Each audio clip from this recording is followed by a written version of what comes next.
ആകുമ്പോഴത്തേന് നമുക്ക് ക്യാബേജും ഉരുളക്കിഴങ്ങൊക്കെ വെച്ചിട്ട് നമുക്കൊരു സ്നാക്സ് ഉണ്ടാക്കിയാലോ.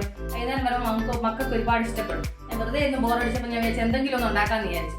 അപ്പം പ്ലാൻ ചെയ്തിട്ട് ഇത് ഉണ്ടാക്കാമെന്ന് വിചാരിച്ചു കേട്ടോ. അപ്പം ഞാൻ അതിന് വേണ്ടിയിട്ട് ഞാൻ ക്യാബേജ് ഉരുളക്കിഴങ്ങെല്ലാം അരിഞ്ഞ് എല്ലാം റെഡിയാക്കി വെച്ചിട്ടുണ്ട്.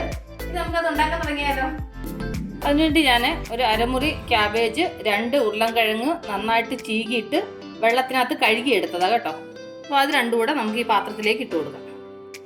എന്നിട്ട് അതിൻ്റെ കൂടെ 2 പച്ചമുളക്, കുറച്ച് മല്ലിയില, അരമുറി സവാള അതുകൂടി ഇതിലേക്ക് ഇട്ട് കൊടുക്കും. ഇതിൻ്റെ കൂടെ ഒരു മുട്ടയും കൂടെ പൊട്ടിച്ചൊഴിക്കും. എന്നിട്ട് ഇതിലേക്ക് ഒരു 1/4 ടീസ്പൂണ് ജീരകം, 1/2 ടീസ്പൂൺ ഇഞ്ചി വെളുത്തുള്ളി പേസ്റ്റ്, എന്നിട്ട് ആവശ്യത്തിന് ഉപ്പ്, 1/2 ടീസ്പൂൺ ചില്ലി ഫ്ലേക്സ്. ഇത് ഇത്രയും കൂടെ ആദ്യം കൈകൊണ്ട് നന്നായിട്ട് മിക്സ് ചെയ്യണം. കണ്ടില്ല, അപ്പോൾ നന്നായിട്ട് ഞാൻ കൈകൊണ്ട് മിക്സ് ചെയ്തു. ഇനി നമുക്കിതിലേക്ക് 1/4 ടീസ്പൂൺ ബേക്കിംഗ് സോഡ, എന്നിട്ട് ഇതിലേക്ക് 2 ടേബിൾ സ്പൂണ് ബ്രെഡ് ക്രംസ്, എന്നിട്ട് നന്നായിട്ടൊന്ന് മിക്സ് ചെയ്യുക. ഇനി നമുക്കിതിലേക്ക് 2 ടേബിൾ സ്പൂണ് ഗോതമ്പ് പൊടിയോ മൈദ എന്താണെന്ന് വെച്ചാൽ നിങ്ങൾക്ക് എടുക്കാം കേട്ടോ. ഞാനിപ്പോൾ ഗോതമ്പ് പൊടിയാണ് എടുത്തേക്കുന്നത്. അങ്ങനെ 2 ടേബിൾ സ്പൂണോളം എടുത്തിട്ടുണ്ട്. ഇനി നമുക്കിത് കൈകൊണ്ട് നന്നായിട്ട് മിക്സ് ചെയ്യണം. ഇതിലപ്പോൾ നന്നായിട്ട് മിക്സ് ചെയ്തു. ഈ ഒരു പരുവത്തിൽ വേണം മിക്സ് ചെയ്യാൻ.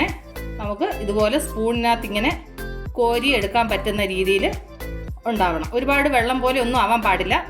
ഒരു പക്ഷേ നിങ്ങൾക്ക് മിക്സ് ചെയ്യുന്ന സമയത്ത് ഇച്ചിരി വെള്ളം പോലെ തോന്നുവാണെങ്കിൽ ഇച്ചിരി ബ്രെഡ് ക്രംസോ അതിൻ്റെ കൂടെ ഇച്ചിരി ഗോതമ്പ് പൊടിയും കൂടെ മിക്സ് ചെയ്താൽ മതി കേട്ടോ. അതിനൊരു കുഴപ്പമില്ല.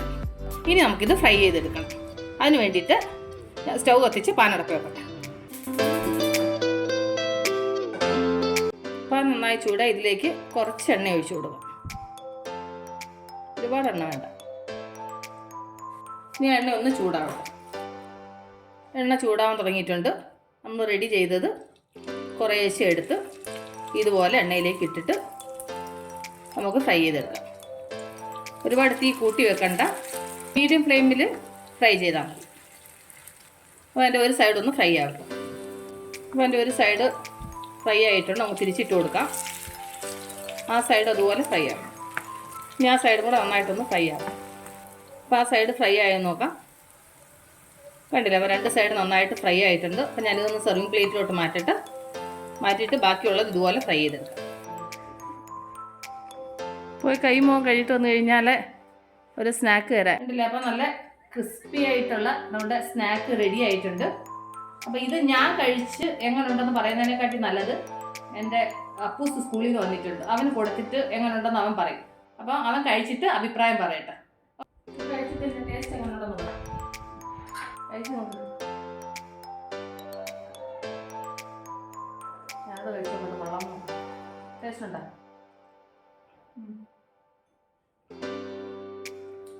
അപ്പോൾ അവനത് കഴിക്കാൻ ഉണ്ടാക്കി കൊടുത്താൽ അവന് ഭയങ്കരമായിട്ട് ഇഷ്ടപ്പെട്ടു കേട്ടോ. സിമ്പിളായിട്ട് ചെയ്യാൻ പറ്റും, വലിയ പാടൊന്നുമില്ല. അവൻ സ്കൂളിൽ നിന്ന് വന്നിട്ട് സ്കേറ്റിംഗ് പോകാൻ വേണ്ടിയിട്ട് ഡ്രസ്സൊക്കെ ഇട്ട് റെഡി ആയിരിക്കുന്നതാണ്. അവനിങ്ങനെ സ്നാക്സ് ഒക്കെ ഉണ്ടാക്കി കൊടുക്കുന്നത് ഭയങ്കര ഇഷ്ടം. അപ്പോൾ എൻ്റെ കൂട്ടുകാർക്ക് ഞാൻ നിങ്ങളായിട്ട് ഷെയർ ചെയ്ത ഈ സ്നാക്ക് റെസിപ്പി നിങ്ങൾക്ക് എല്ലാവർക്കും ഇഷ്ടപ്പെട്ടാണെന്ന് വിശ്വസിക്കുന്നു. നിങ്ങളെല്ലാവരും ട്രൈ ചെയ്ത് നോക്കണം കേട്ടോ. നിങ്ങളെല്ലാവരും ട്രൈ ചെയ്ത് നോക്കണം. ട്രൈ ചെയ്ത് നിങ്ങൾക്ക് ഇഷ്ടപ്പെട്ടാൽ നിങ്ങളുടെ ഫ്രണ്ട്സിന് ഷെയർ ചെയ്യുക, ലൈക്ക് ചെയ്യുക, വലിയ കമൻറ്റ്സ് ചെയ്യുക. അപ്പോൾ നമ്മൾ നാളെ രുചികരമായ പുതിയ വീഡിയോ പുതിയ റെസിപ്പിയുമായി നാളെ നമ്മൾ വീണ്ടും കാണും വരെ ടേക്ക് കെയർ. ബൈ.